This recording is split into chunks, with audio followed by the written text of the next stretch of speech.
আসি, বালির ঘর বাঁধি, স্বপ্নের ফেরিওয়ালাটা দিয়ে যায়।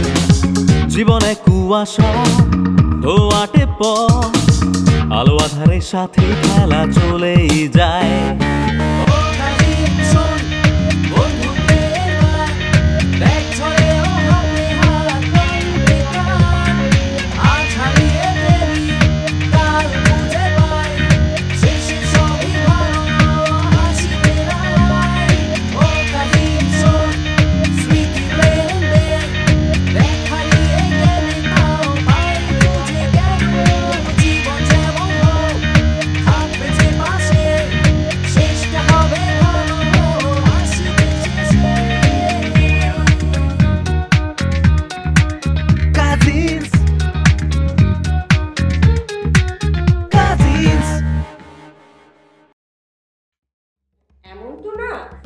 আপনি ভূতের ভয়ে আমার সাথে শুতে চাচ্ছেন, তাই না? আপা, আপনি তো একদম বাচ্চাদের মতো কথা বলছেন। ভূতের কথা কে বললো?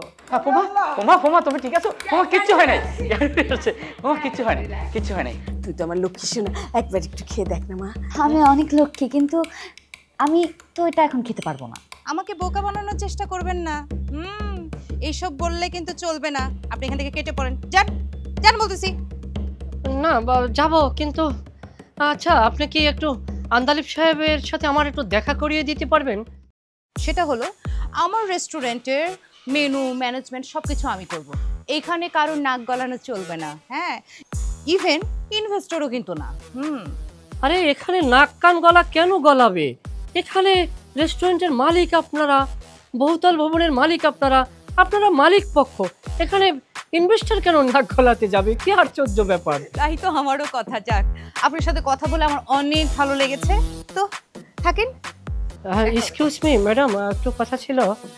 আমাকে যদি একটু আন্দালিব সাহেবের সাথে একটু দেখা করিয়ে দিতেন।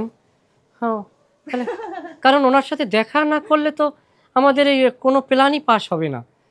ওনার সাথে কথা বলাটা জরুরি। আগে প্ল্যান পাস করলে আমার রেস্টুরেন্ট হবে। আপনার স্বপ্নটা পূরণ করাটাই আমার মিশন। আপনার সাথে কথা বলে অনেক ভালো লাগলো বেলাল দালাল ভাই। Thank you so much. আরে আপনি দালাল না, ওটা এজেন্ট হবে। ও সরি, হোয়াটএভার, বেলাল দা এজেন্ট ভাই। আপনি যদি একটু দয়া করে আমার সাথে আন্দালিব সাহেবের সামনাসামনি একটু বসিয়ে দিতেন, তাহলে আমি উপকৃত হতাম। কারণ ওনার সাথে দেখা না হওয়া পর্যন্ত তো আপনার আমার কারোর স্বপ্নই পূরণ হচ্ছে না। ওনার কাছ থেকে আসলে আগে আমাদের অনুমতি পেতে হবে। দেখেন, ওনার সাথে আমাকে বসিয়ে দিন আগে, তারপর দেখেন আপনার স্বপ্নগুলো কীভাবে তরতর করে বেড়ে উঠবে। দরকার হলে আমি ওই 7 তলার কাজ নিচ থেকে না, উপর থেকে শুরু করব। কি যে বলেন না, how funny. By the way, আপনার একটা ব্যবস্থা আমি করছি। আমি কিন্তু আপনার জন্য আরও করতে চাই। আমি আপনার রেস্টুরেন্টের জন্য 7 তলার উপরে বড় একটা বিলবোর্ড তৈরি করে দেব, free of cost. Okay okay, nice. আচ্ছা, আপনি আমার কার্ডটা রাখেন। হ্যাঁ, বেলাল দা এজেন্ট, স্বপ্ন যেখানে বেলাল সেখানে। ধন্যবাদ।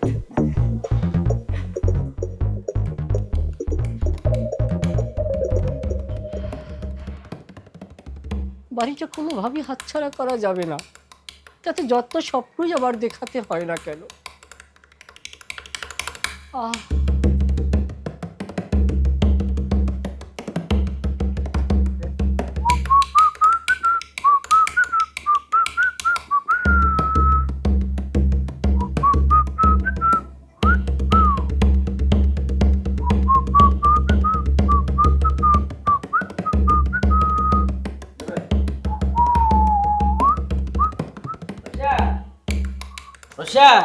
বলো, অবস্থা ভালো? পড়াশোনা করে আর কি হবে, হব তো অ্যাক্টর। একদিকে খাতা কলম লেবার আর অন্যদিকে মোবাইল। কি রে দেখছিসটা কি তুই? হ্যাঁ, যে তোদের মতো তোদের জেনারেশন যে কোথায় নেমে গেছে সেটা তোকে দিয়ে আমি প্রমাণ পেয়ে গেলাম।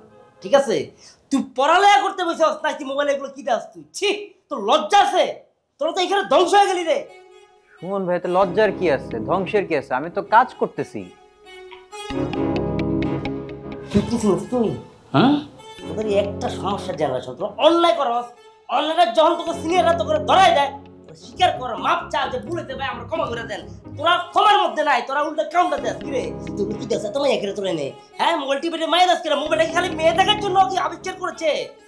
না মেয়ে তো এটা কাজের জন্য মেয়ে দেখতেছি। সুমন ভাই তুমি যেটা মনে করতেছো ব্যাপারটা ওইরকম না। এই তুই কি কাম করছিস? তুই কি এর কাজ? কোন কামের মাইয়া? আরে কাম না কাজের, তুমি বসো দিকে বসো। আরে বসো না,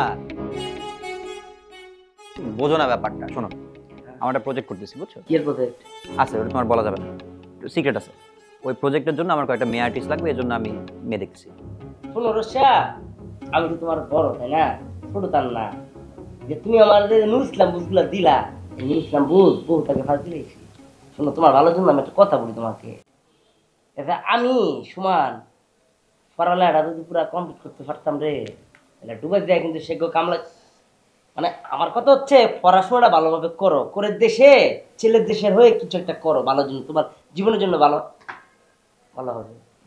আচ্ছা উষা, দেখি কি দেখবা তুমি? শোনো, একটা কথা বলি তোমাকে। ছোট ভাই না, হ্যাঁ, তোমার মনে হয় আসলে আমার মনে হয় আসলে আমরা কি বড় ছোট, আমি তোমার বন্ধু বান্ধব। হেই সুমন ভাই, কি বলো? তোমার আর আমার বয়সের ডিফারেন্স কমপক্ষে 1 যুগ। এই যে এখানেই তোরা অনেক গরিব, তোরা পিছিয়ে আছিস। দেশের বাইরে কিন্তু এগুলো চলে না। দেশের বাইরে কি কথা জানো? ওখানে বাপ মানে 18 বছর পূর্ণ হইলে বাপ ছেলে একসাথে হয়ে যাবে। ওগুলো আমার লাগবে না। আমরা তো ভাই ব্রাদার, সমস্যা কেন? দেখি না আমি করবো না। খুলে দাও লকটা, খুলে দাও। দেখছো নগদ তুমি লকটা? ওইটা তো তুমি বড় ভাই না, বুঝছো না? চালা চাপ পড়ে গেছে। এটা তোমার নায়িকা না? মানে এদেরকে চিনি আর কি, এরা স্ট্রাগলিং আর্টিস্ট। এই মেয়েটা দেখে না আমার নায়িকা কথা মনে আছে না, মনে পড়ে গেল। আমি দেখি ওই যে কাফিনা গাই, বুঝছো? কে কাফিনা কথা কোন? আমি দেখতে, আমার দেখতে দাও। বাহ সুন্দর সা, এটা আমি তোমার পাই না। আমি দুবাই টেক্কা টেবলে কামাইছি, বয়সটা তো বাড়তেছে। তুমি কি চাও না তোমার জন্য একটা সুন্দর আমি একটা ভাবি নিয়ে আসি? শোনো সুমন ভাই, আমি ভাবির জন্য তোমার মেয়ে খুঁজতেছি না, আমি আমার প্রজেক্টের জন্য খুঁজতেছি। এখানে একজনও তোমাকে বিয়ে করবে না, সবাই অভিনেত্রী। একটু কাজে যাও। এই যে দেখি দেখি দেখি, এর আগে মেয়েটা দেখি তো। ও তো বাম দিকে, তো বাম দিকে। সুন্দর তো। এই মেয়ের নাম কিটা? বাবার নাম কিটা? আরে নাম যাই হোক, ও নায়িকা, ও অ্যাক্টিং করে। না না না, কি অ্যাক্টিং করে? ও অ্যাক্টিং এর দরকার নাই, কোনো দরকার নাই। বাড়ি কই খবর লো, পছন্দ হয়েছে। শুনো, তুমি ব্যবস্থা করো আমার জন্য, এটা আমি দেখতে লাগবে না। কি না আমি কিনা প্যাকেটে ব্যবহার করি নাই, তোমার দিয়ে দিব তাই দিব আমি, সমস্যা নেই। এটা ব্যবস্থা করো, মিটাপ। এটা ট্রিমারের ব্যাপারটা ভালো বলছো, বুঝছো? মানে ব্যাপারটা হচ্ছে যে আমি তো শুটিং টুটিং এ যাই, তখন অনেক সময় এমার্জেন্সিতে লাগে। মেকআপ আর্টিস্টের সব কিছু তো সব সময় ইউজ করা যায় না, বুঝছো না? এত আদর্শ লিপি করে লাভ না, আমি তোমার দিতেছি না, সমস্যা নেই। তুমি একটা কাম করো, হোয়াটসঅ্যাপ আছে না, ইমো আছে, আমাকে ইমোতে ফাটাও। মেয়েটির ছবি আমাকে তুমি ইমোতে ফাটাও, আমি দাদা ভাইয়ের সাথে এখনো কথা বলতেছি, ঠিক আছে? না না না না না না না, দাদা ভাইয়ের সাথে এই বিষয়ে কোনো কথা বলা যাবে না, ভুলেও না। শোনো, তোমার এমএ পছন্দ হয়েছে তো? হ্যাঁ হ্যাঁ, তুমি শিওর এমএ লক? লক। তুমি মিটাপের ব্যবস্থা করো আমাকে, মানে মিট করার একটা ব্যবস্থা করে দাও, ইমোতে পাঠাও ছবিটা আমাকে। মুনা মুনা মুনা লুনা পাল্টায় মুনা, লুনা রিপ্লেসিং মুনা, লুনা রিপ্লেসিং মুনা, লুনা রিপ্লেসিং মুনা, লুনা রিপ্লেসিং মুনা, লুনা রিপ্লেসিং, লুনা রিপ্লেসিং মুনা।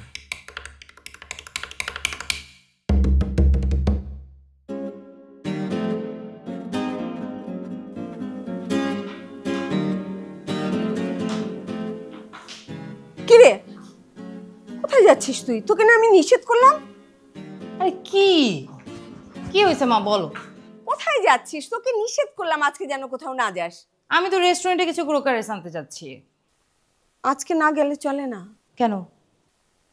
না মানে আমি বলছিলাম যে আজকের দিনটা একটু বাসায় থাক। না, আমাকে আজকেই যেতে হবে। দেখ তো কে।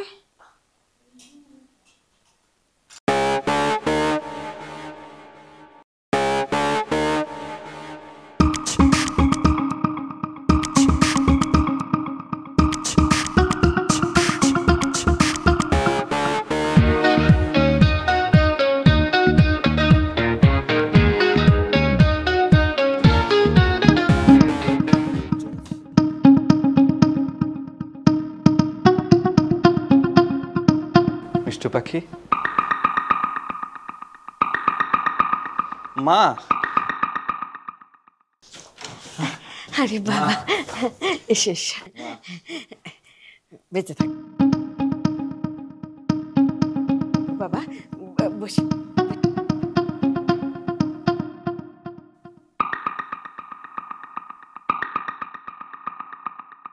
তুমি এইখানে পর্যন্ত চলে এসেছো? মা আপনি তো সরি, আসলে আমার হয়েছে কি, আমি মিষ্টুকে খুব মিস করছিলাম, তো তাই মা হঠাৎ করে না বলে চলে এসেছি।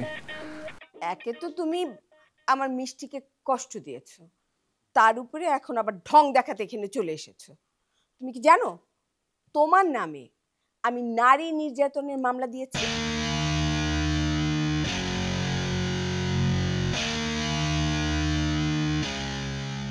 জানো? মামলা? হ্যাঁ। আমার নামে? হ্যাঁ। আপনি আমাকে, তাহলে তো আমি জেলে যাব, আমার ফাঁসি হবে। আপনি এটা করতে পারেন না, আপনি আমার নামে মামলা দিতে পারেন না। আমি আমার এই বউকে ছেড়ে আমি কোথায় যাব? আপনি ওর দিকে কিভাবে তাকাবেন বলেন তো? তুমি তুমি অন্যায় করেছো, সেই জন্য তোমাকে শাস্তি পেতেই হবে। আর আমি মিষ্টির দিকে না তাকিয়ে অন্যদিকে তাকিয়ে কথা বলবো? তোমার শাস্তি তোমাকে পেতেই হবে। আর তুমি কি জানো তুমি যে তোমার নামে আমি পরকীয়া মামলাও দিয়েছি। আরে আরে কি হলো বাবা? আসিফ, আসিফ বাবা, কি হলো? দেখ না একটু, কি হলো দেখ না। আসিফ, ওঠো বলতেছি। মিষ্টু, ওঠো। মা আবার বকবে না তো আমাকে? আরে ওর তো দেখি জ্ঞান ফিরে এসেছে। হ্যাঁ, আমি আসিফের জন্য লেবু শরবত বানিয়ে নিয়ে আসি। মা দাঁড়াও। আশ্চর্য, হঠাৎ কেন মা রেগে গেলেন? তুমি চুপ করো। হ্যাঁ, তোমার সাথে আমি এটা নিয়ে পরে ডিল করতেছি। এমনিতে সারাদিন ধরে না এখানে সবাই অজ্ঞান হওয়ার জন্য লাইন ধরে আছে। তোমার মাথাটা নষ্ট, তুমি চুপ করে বসে থাকো। মা তুমি আমাকে বলো, এই গাথাটাকে তুমি এখানে ডেকে আনছো কেন? তোমাদের ওভার অ্যাক্টিং না ধরা পড়ে গেছে, বুঝছো? এমনিতে যে রুশো যে ওভার অ্যাক্টিং করে না, সারাদিন যে আমার চোখের সামনে করে, তা দেখতে দেখতে আমি এখন বুঝে গেছি কোনটা অ্যাক্টিং কোনটা ওভার অ্যাক্টিং, বুঝতে পারছো? এই জন্য তুমি আজকে আমাকে বাইরে বের হইতে দাও নাই, তাই না? কি সব মন গড়া কথা বলছিস? আসিফ যে আসবে এটা তো আমি জানতামই না। বলো আসিফ, ঠিক বলেছি না? হ্যাঁ একদমই। মা তো জানি না, আমার হঠাৎ করে তোমার কথা মনে পড়লো, আমি না তোমাকে খুব মিস করছিলাম, তাই হঠাৎ করে না বলে চলে এসেছি। তাই আসিফ? হঠাৎ? তাই তো হঠাৎ করে চলে আসছো? না, আমাকে না মা ডেকেছেন। কি আশ্চর্য! হ্যাঁ, এত করে বুঝিয়ে বললাম, তারপরেও মিষ্টির সামনে একটু শক্ত হতে পারছো না? আমি না, সরি মা, আমি না মিষ্টুর সামনে কোনোভাবেই মিথ্যা কথা বলতে পারি না, সরি মা। রাখো তোমার সরি। সারাদিন কত ঝামেলা করে কত কিছু রান্না করেছি, তার একটা কিছু তোমাকে খেতে দিব না, যত সব। তোমার নাটক কি শেষ হয়েছে নাকি আরো কিছু বাকি আছে মা? তুমি আসলে কি, তার মানে ওই যে মামলা করার ব্যাপারটা এটাও মিথ্যা ছিল, তাই না? শুধু শুধু আমার টেনশন করাবা, আমাকে টেনশন বাড়াবা, এটাই তোমার ছিল আসল উদ্দেশ্য। আমি সবই বুঝতে পারছি। কি করব বল, তুই যে এরকম পাগলামি শুরু করলি। পাগলামি দেখছোটা কি তুমি? হ্যাঁ, এখন তোমাকে আমি আসল পাগলামি দেখাবো। আমি ওর সাথে একা একা কথা বলবো, ওকে আমি ভালো মতো ধরবো। তুমি এখন এখান থেকে যাও, যাও যাও, ওর সাথে আমি কথা বলতেছি। ছেলেটাকে মারধর করবি না তো? মা আচ্ছা যাচ্ছি।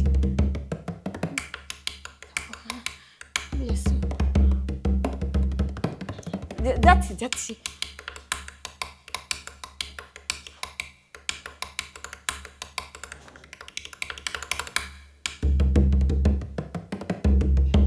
এই এভাবে শার্টের বোতাম লাগায় রাখছো কেন? খোলো, মনে হইতেছে ফাঁস লেগে এখনই মারা যাবে। এখানে আসছো কেন? মা ডাকছে তাই। মা ডাকছে এটাই কারণ? হ্যাঁ। আর কোনো কারণ নাই? সত্যি আর কোনো কারণ নাই? আর কি কারণ থাকবে? তুমি আমার জন্য আসো নাই, তুমি আমার রাগ ভাঙাইতেও আসো নাই, তুমি আমাকে সরি বলতেও আসো নাই, আসছো কারণ মা ডাকছে। সিরিয়াসলি আসিফ? আমাকে তো মা তো এইসব ব্যাপারে কিছু বলে নাই, আমি কি উত্তর দেবো? এটা তো তোমাকে কি সবকিছু মা বলে দেয়? হ্যাঁ, সকালে যখন ঘুম থেকে উঠো তোমার পেটের মধ্যে চাপ লাগে, তুমি কি মাকে ফোন দিয়ে বলো মা আমার পেটের মধ্যে চাপ লাগছে, আমি এখন কি করব বলে দেন তো? তুমি কি এটা বলো? তুমি না অনেক ফানি হয়ে গেছো। তোমার কাছে এটা ফানি মনে হইতেছে আসিফ? জীবনে কুয়াশা ধোয়াটে পথ, আলো আধারের সাথে খেলা চলেই যায়। কি সমস্যা? তুমি চুল বাঁধছো কেন? তোমাকে তো খোলা চুলে ভালো লাগে, অবশ্য খোপাতেও ভালো লাগছে। আচ্ছা, আমি না সরাসরি অফিস থেকে চলে এসেছি। তুমি তো জানো বিকালে একটা গ্রিন টি না হলে আমার খুব খারাপ লাগে। কিচেনে কি গ্রিন টি আছে? আমি বানাই নেই, যাবো? যাই? যা খুশি করো।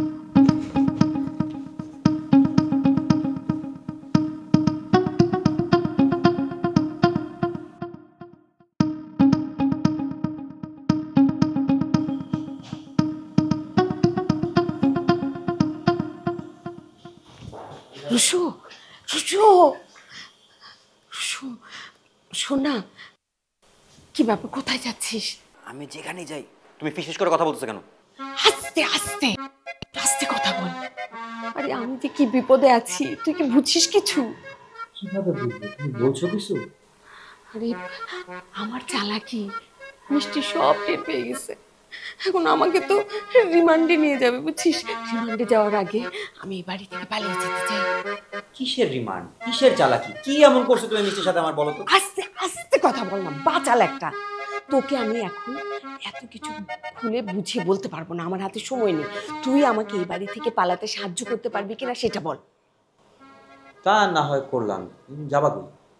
যাবো আর কই, আমার নিচের বাড়িতে যাব। মিষ্টি যখন একটু ঠান্ডা হবে, শান্ত হবে, তখন আমি আবার আসবো। এখন বল না, তুই আমাকে পালিয়ে যেতে সাহায্য করতে পারবি? সাহায্য আমি করলাম, তুমি যেহেতু বলছো সাহায্যটা আমি করলাম, কিন্তু তুমি আর ফুম্মা এই যে একজন আরেকজনের কপি করা শুরু করছে, এই যে মানিক রতনের মধ্যে পালাইতে চাও, তাই তো? ঠিক আছে, আমি সাহায্য করলাম, তুমি যেহেতু বলছো করলাম। ব্যাপারটা তো অনেক ডিফিকাল্ট, বুঝছো? মানে এটা তো যেন তেন মানুষের থাবা না, মিষ্টি থাবা।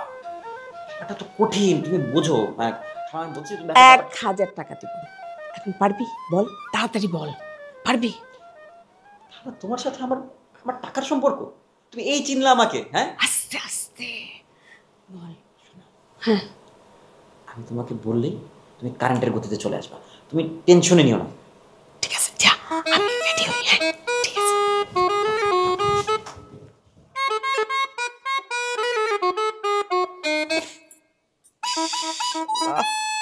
তুমি রকম কর আল্লাহ। আম্মা, হ্যাঁ, তোমার কি বেশি খারাপ লাগতেছে? না মানে গন্ধ তো এখন আর নাই। আর আমি না বুঝছো কালকে কিছু টের পাইলাম না, কোনখান থেকে কখন কি হয়ে গেল আমি বুঝলামই না। কানের মধ্যে ইয়ারফোন দিয়ে রাখতে টের পাবি কি করে? খাসির মাংসের কি ভুড়ি আর এই চাপা শুটকির বোটকা গন্ধে বাসার প্রতি কোনায় এই গন্ধ, আমি তো নিঃশ্বাসই নিতে পারছি না। উফ, আই এই আন্দু কি আমার টিকিট কেটেছে? হ্যাঁ, দাদাভাই টিকিট করে ফেলছে। কালকে তুমি বাড়ি যাবা, তারপর আর কোনো গন্ধ পাবা না। শুকর আলহামদুলিল্লাহ, তাই যেন হয়। উফ, সি সি সি সি সি। তোমা তোমরা এখানে? আমি তোমার কি ব্যাপার, তোমার মানে মাথা কি এখনো ঘোরাচ্ছে? মানে শরীর কেমন আছে বোমা? আব্বা, মাথা তো ঘোরায় না, এই বোটকা গন্ধে তো টিকতে পারি না, নিঃশ্বাসই নিতে পারছি না। তুই আমার টিকিট করেছিস? হ্যাঁ ফুমা, এই যে টিকিট কেটে নিয়ে আসছি। আচ্ছা ফুমা, তুমি কি কালকেই চলে যাবে? আর কয়েকটা দিন থেকে শরীরটা ঠিক? পারলে আজকেই চলে যেতাম, বুঝলি? আর বেশি দিন থাকলে কিন্তু আজকেই যে মৃত্যুর হাত থেকে কিন্তু বেঁচে আসছি। এরপর যদি আমি এখানে থাকি না, এই গন্ধে আমি নিঃশ্বাসই নিতে পারবো না, আমি তো মরে যাবো। তুই কি এটাই চাস? ফুমা তুমি না কি সব কথা বলো, তোমার বয়স হচ্ছে আর তুমি কেমন যেন উল্টাপাল্টা কথা বলছো। মানে কেন তুমি এইসব অশুভ কথা বলো? কেন তুমি মরে যাবে? আচ্ছা ঠিক আছে, কোনো অসুবিধা নেই। তোমার সাথে কি কাউকে পাঠাবো না? কাউকে পাঠাতে হবে না। এই বাসা থেকে বের হয়ে গিয়ে বুক ভরে একটু নিঃশ্বাস নিলে আমি তখনই সুস্থ হয়ে যাবো। আমি রাকিবকে বলে রাখবো কালকে সকালে আম্মাকে দিয়ে আসতে। আমার তো কালকে আবার মিট টাইম আম্মা, নাহলে আমি তোমাকে দিয়ে আসতে। না ঠিক আছে, তাহলে রাকিব গেলে তো হলোই। কিন্তু তারপরও ফুমা, আমার মনে হয় কি যে তুমি মানে আর 2টা দিন থেকে যাও, মানে তোমার। আচ্ছা ঠিক আছে, কোনো অসুবিধা নেই। তুমি যেহেতু যেতে চাচ্ছ, তোমাকে আটকাবো না। ফুমা, একটা কথা বলতে চাচ্ছিলাম, মানে যদিও এটা অসময়ে কথাটা বলার জন্য, কিন্তু তারপরেও আমার মনে হয় যে বলা উচিত। বল আব্বা। আর আমার নাতি নাতিরা নানি নানি বলে আমার বুকের উপর চলে আসবে। এই জন্য তুমি আমার ইচ্ছার বিরুদ্ধে বিয়ে দিয়ে দিবা? তুই থাম। বুঝলাম যে তোমার একমাত্র লক্ষ্য উদ্দেশ্য হচ্ছে আমার বিয়ে করানো। তুই মনে কর যে তোর বিয়ে হয়ে গেছে? কেমনে? কারণ আমি ব্যবস্থা করবো। সেই ব্যবস্থাটা কেমনে করবা তুমি? হ্যাঁ, আব্বার ফোন দিয়া কইবা। হ্যাঁ ঠিক আছে, কইবা যে আমি বড় হইছি। না মানে দুলাভাই তো তেমন কোনো ক্রাইম করে নাই। ক্রাইম করে নাই? তাহলে ওদিন কে বলতেছিল যে দুলাভাই হচ্ছে নারী নির্যাতনকারী? আরে ওইটা তো ইলু বলছে। ইলু বলছে? হ্যাঁ।